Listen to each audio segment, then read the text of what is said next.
लोगों को दो चीजें हजम नहीं हो रही। जिनको हमने कॉलोनी बना के रखा, जिनको बोला कि तुम्हारे बाप पे हमने एहसान किया, तुम्हारे आके तुम्हारे राज करके तुम्हारी नस्लें सुधार दी हमने, वहां का उठा हुआ एक बच्चा आज तुम्हारा बाप। सुनने में आ रहा है कि उनका जो ताल्लुक है वो गुजरांवाला से है, जो कि मेरा होम टाउन है। और गुजरांवाला, जारी बात है, मुझे भी बड़ा फख्र है कि ऋषि सोनक जो है वो गुजरांवाला से थे। उनके जो ग्रैंडफादर जो थे, आई थिंक वो गुजरांवाला से थे। और दूसरी बात है, ये हिंदू भी है। मैं डायरेक्ट बोलता हूँ, आप जानते हो इधर उधर बात नहीं करता। ये हिंदू भी है, प्रैक्टिसिंग हिंदू भी है, कहता है I am a proud British Hindu, Mahakal का भक्त भी हिंदू की सभ्यता रखता है, हिंदू का चलन और आचरण रखता है। और इसके फादर इतने बड़े आदमी, यट इतने सभ्य और इतने सनातनी आदमी है। तो ये दो तीन चीजों का कॉम्बिनेशन ऐसा आ गया कि आरजू जी मैं सच कह रहा हूँ, अब हमारे यहाँ जुलाब की दवाई होती है लोप्रमाइड, तो अब पहले बर्नॉल भिजवानी पड़ेगी, अब बर्नॉल और लोप्रमाइड दोनों भिजवानी पड़ेगी, कि पता ना किस किस को कहाँ कैसे भिजवानी पड़ेगी। नहीं, आप बिल्कुल ठीक कह रहे हैं, कुछ भी हो सकता है क्योंकि जी। और खासकर जिन्होंने वो क्या कहते हैं, जिन्होंने वो लड़ी कौन सी जंग, आग क्या दहशतगर्दी की, उनके लिए तो खास जरूरत है। नहीं बिल्कुल आप ठीक कह रहे हैं, लेकिन खैर बहुत से लोग ऐसे हैं आज भी जिनको खुशी होगी कि हमारे साथ जो कंट्री है वो आगे बढ़ रही है, और वहाँ के लोग जो हैं वो जाके, यानी एक ऐसी कौम के ऊपर प्राइम मिनिस्टर बन रहे हैं जिन्होंने एक बड़े लंबे अरसे समझे कि यहाँ पे 200 साल यहाँ पे बिल्कुल राज करके बिल्कुल मतलब बिल्कुल निचोड़ के गए। और ये देखिए आरजू जी, आज मैं बताऊं बीबीसी में क्या लिखा था, मैन ऑफ एशियन ऑरिजिन। मैंने कहा ओए खोते, तेरे को पता नहीं एशियन ओशियन क्यों कर रहा है, ये बता ना। अगर चाइना को होता है, चाइनीज होता है, चाइनीज मैं कहा एशियन नहीं है, ये लिखो ना इंडियन हिंदू। मैं कहा इंडियन और हिंदू लिखने में क्या तकलीफ है, एशिया तो इतना बड़ा मुल्क है भाई, उसमें तो चाइनीज एशिया में तो बड़ा कुछ आ जाता है, बिल्कुल। चाइना से क्या लेना देना इसका। मैंने कहा कि इंडियन हिंदू लिखने में तकलीफ हो रही भाई तुम्हें, क्यों नहीं लिख रहे? तो मैं आपको कह रहा हूँ हिपोक्रेसी ऑफ द मीडिया। और अब देखिए राज की कुछ चीजें बता दो आज, जब ये छोड़ के गए थे ना हमें, तब तो पाकिस्तान भी खैर हम में ही था। लाइफ एक्सपेक्टेंसी छोड़ गए थे 40 साल से कम, आज की डेट में 75 साल। हम करते थे कंट्रोल 33% ऑफ ग्लोबल जीडीपी, छोड़ गए लेस देन 1% में। $45 ट्रिलियन चूस के ले गए, which is 50% of the world GDP. Jallianwala Bagh में इन्होंने लोग मारे, और वो जनरल डायर ने कहा तोप वहां घुसी नहीं वरना घुसा देता, तोप वहां घुसी नहीं वरना घुसा देता। इन्होंने बंगाल फेमिन में 30 से 40 लाख लोग मारे, कोई नहीं छुड़ाया, वही नहीं। और हमें फ्रेजाइल 5 पे छोड़ गए, फ्रेजाइल 5 इकोनॉमी वाइड, आज टॉप 5 पे। हमने इनसे 300 बिलियन से आगे किया, और जिंदगी में आज को guarantee they they can never overtake the India's economy. मैं आप बोले तो पूरे कागज पे लिख के साइन करके दूंगा, वो दिन कभी नहीं आएगा। अब वहाँ इतनी जलन मच रही है। उन्होंने कहा कि भाई, चर्चिल ने ये कहा था जब बंगाल फेमिन में से कहा भाई तूने ये जहाज यहाँ डाइवर्ट क्यों नहीं किया, इंडिया की जो सप्लाई थी। कहते इंडियंस ब्रीड लाइक रैबिट, इनसे क्या होगा इनका। कहते ये तो वो अपने आप को कहता है मैं डार्विन का प्रोजेनी हूँ, मैं तुम पे राज कर रहा हूँ, तुम्हारे बाप पे एहसान किया मैंने कि तुम्हें मैंने सभ्यता दी, तुम्हें मैंने ये दिया, तुम्हें वहां वो दिया। और वो कहता भाई मैंने विक्टोरिया टर्मिनस, एक सज्जन मुझे कह रहे थे चर्चिल ने जी विक्टोरिया टर्मिनस स्टेशन बनाया, तो मैंने कहा क्यों अपने सफेद घोड़े पे रख के आया था यार, जमीन हमारी, जगह हमारा, लेबर हमारी, पैसा हमारा, ईंट मिट्टी गारा सीमेंट चूना जो लगा हमारा, तो तेरे बाप का क्या उसमें, तू घोड़े पे रख के लाया था क्या।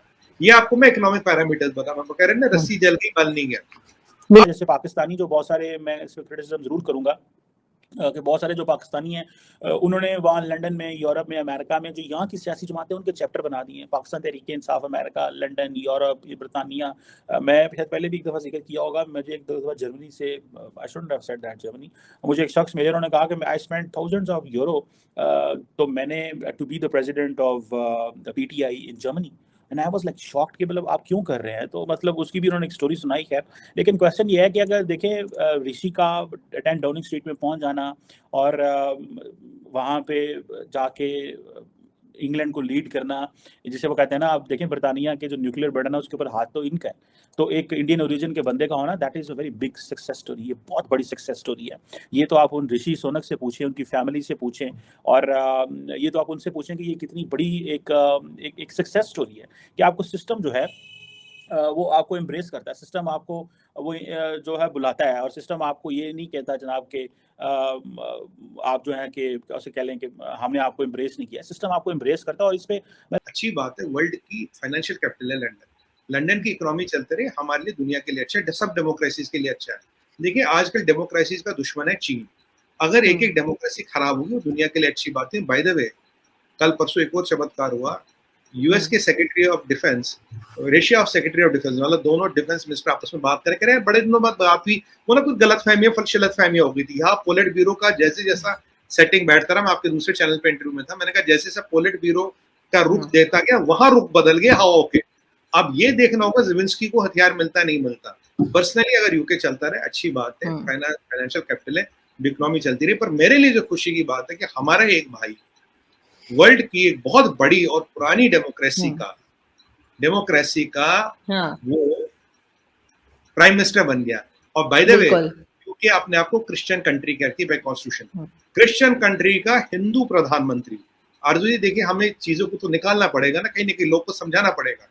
लेकिन ये चीज देखिए ना सर, ये चीज तो फिर यूके की भी अच्छी बात बता रही है कि उन्होंने जो है वो प्राइम मिनिस्टर बना रहे हैं, वो कोई नखरा नहीं कर रहे कि अगर वो हिंदू हैं तो नहीं बनाएंगे। तो ये इस चीज का तो खैर क्रेडिट देना चाहिए यूके को।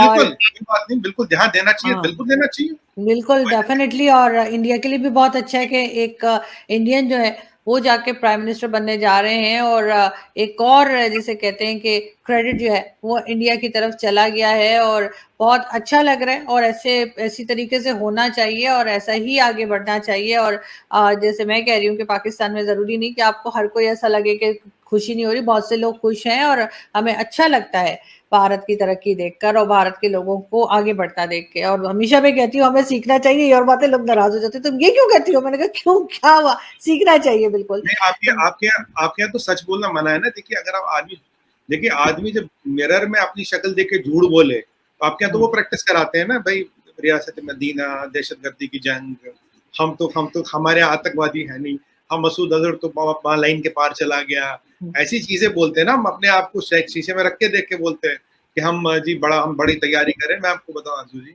2-4 कंट्रियों में जो भारतीय मूल के हिंदू लोग जो आगे आए, ये बड़ी अच्छी बात है। अब कमला हैरिस को देख लीजिए, अब यूएस है, यूके इंडिया, अगर हम इन तीनों को भी कंबाइन कर ले, और बाकी जो मॉरिशस वगैरह वहां तो खैर है ही है, और सिंगापुर में कब प्राइम मिनिस्टर बन जाए इंडियन ऑरिजिन का बंदा, कुछ भी हो सकता है ऐसे। अब देखिए डिफेंस मिनिस्टर वगैरह तो है। अब देखिए ये 3 कंट्रियों को अगर हम देखें, इंडिया, यूके और ये अपना यूएस को अगर हम देखें, यहाँ Hindus are not only as CEOs और वो तो पुरानी बात होगी। अब यहाँ हिंदू राजनीति में भी बहुत पावरफुल पोजीशंस में है।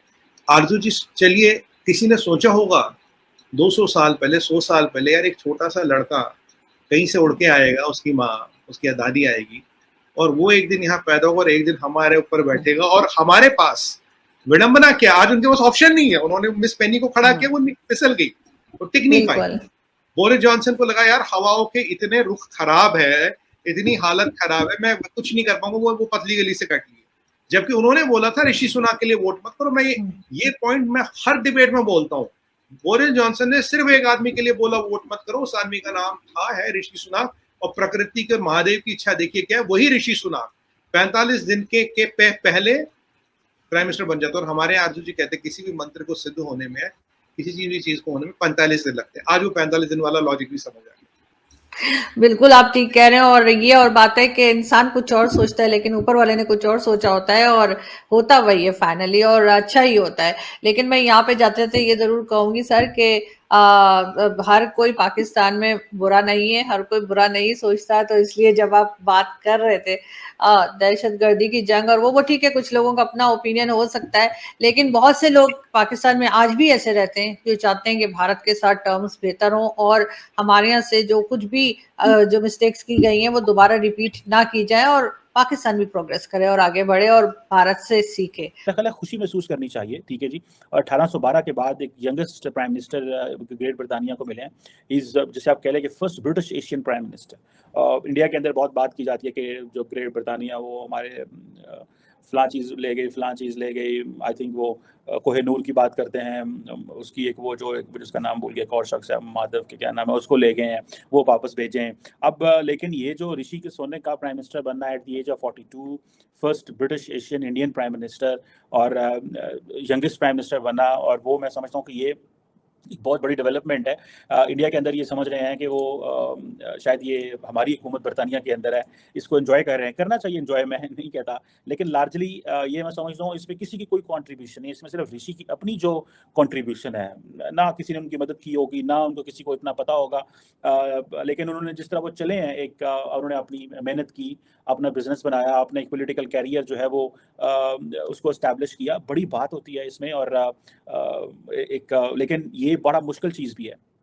So I think this is a great development, business में जाना, पार्लियामेंट में जाना। मैं तो बड़ी देर से अपने पाकिस्तानियों को ये कह रहा हूँ कि भाई आप अपनी मेहनत करो और वहाँ के सिस्टम के अंदर हिस्सा बनो। हम ज़्यादा दकियानूसी हैं, हम तो देखें ना, हम तो नहीं कहेंगे कि ठीक है जी मुसलमान है तो तभी हमारा वज़ीर-ए-आज़म बन सकता है, सदर बन सकता है, लेकिन वहाँ पे भी इस तरह की बहुत सारी चीज़ें हैं, वो भी बड़े कंजर्वेटिव सोसाइटी है, बड़ी रेसिज्म है, बड़ा कुछ है। ये नहीं मैं कह रहा कि वो जनाब बल्ले-बल्ले उठे, तो ये चीज़ें मैं इस चीज़ को नहीं कह रहा, लेकिन at the end of the day ये एक बहुत बड़ी सक्सेस स्टोरी है ऋषि की, और इसको सेलिब्रेट भी करना चाहिए, इससे जो है वो समझना भी चाहिए, और इसको जो फ्यूचर में जो वहाँ पे लोग पॉलिटिक्स में इंटरेस्टेड हैं उनको इसमें ज़रूर देखना चाहिए। और उन्होंने अपनी इस एज में इस पैमाने पे ले जाना कि बरतानिया जैसा मुल्क उनको एम्ब्रेस करे, जहाँ पे इतनी बड़े पैमाने पे जो है जिन्होंने पूरी दुनिया में रूल किया है, एक किंग है, उन्होंने, और ख़ासतौर पे इंडिया पे जिस तरह रूल किया। अब उनके ग्रैंडफादर जो कि गुजरांवाला से उठे, उनको क्या पता था कि भाई मैंने जो है वो एक दिन वहाँ पहुँचना है। सो आई रियली अप्रिशिएट, और मुझे बड़ी पर्सनली ज़ाती खुशी है इसमें। ज़ाती खुशी मुझे इसलिए है कि एक मेहनती जो बंदा है वो वहाँ के सिस्टम में जाके मेहनत करता है, और उसको सिस्टम की ट्रांसपेरेंसी पे इतना यकीन है कि ये सिस्टम उसको उठा के ऊपर लेके जा सकता है। ये मुझे इस चीज़ की खुशी